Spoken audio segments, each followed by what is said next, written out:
I believe that I was born an entrepreneur. Raised at the knee of an entrepreneurial mother, I learned firsthand about business.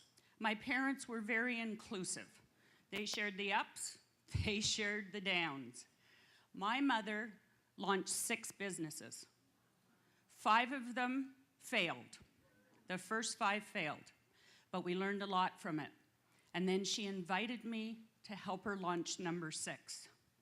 And I stood on opening night beside my mother and toasted to her success 3 weeks after she had had a radical mastectomy of her right breast. Over the year, I had some health scares as well. But you know what? I didn't have time to worry about them because I was way too busy helping everybody else to get through theirs.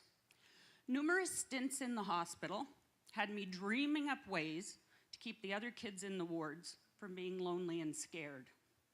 I was recruited so many times by hospital staff to play goodwill ambassador to keep the other kids happy. And unfortunately, my parents got a couple of calls at 2 o'clock in the morning because there were feathers flying around the ward from the pillow fights that I had orchestrated to keep everybody's spirits up. But all good things must come to an end. I had to grow up, get a job, earn a living. Then life, as I know it, came along, and I became a wife and a mother. So before that, I got a job, like everybody else did, and I tried to fit in. My first job was in retail, pretty good. 18 months later, I got fired because the manager was getting a little fed up with all of the wonky and wacky ideas I kept coming up with to increase sales and make more money. I found out afterwards he was afraid they were going to fire him and give me his job. Then it was financial services. And even with the ebb and the flow of a salesperson's income, I was loving every minute of it because I was doing what I loved.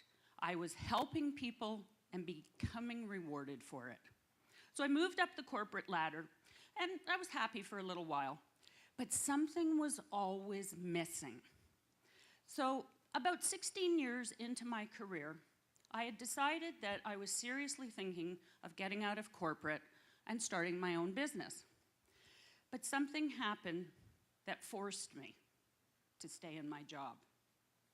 One sunny Sunday afternoon, a baby-faced police officer walked up my driveway and with tears in his eyes informed me that my 39-year-old husband had been killed in an accident that morning, and I was suddenly a widow with a 12-and-a-half-year-old daughter to raise and a financial tsunami coming my way. I decided becoming an entrepreneur at that point was probably not a good idea. But fast forward to today. Age, wisdom, life experiences, and a rearview mirror are something great to have in one's possession. I finally decided I couldn't take it anymore.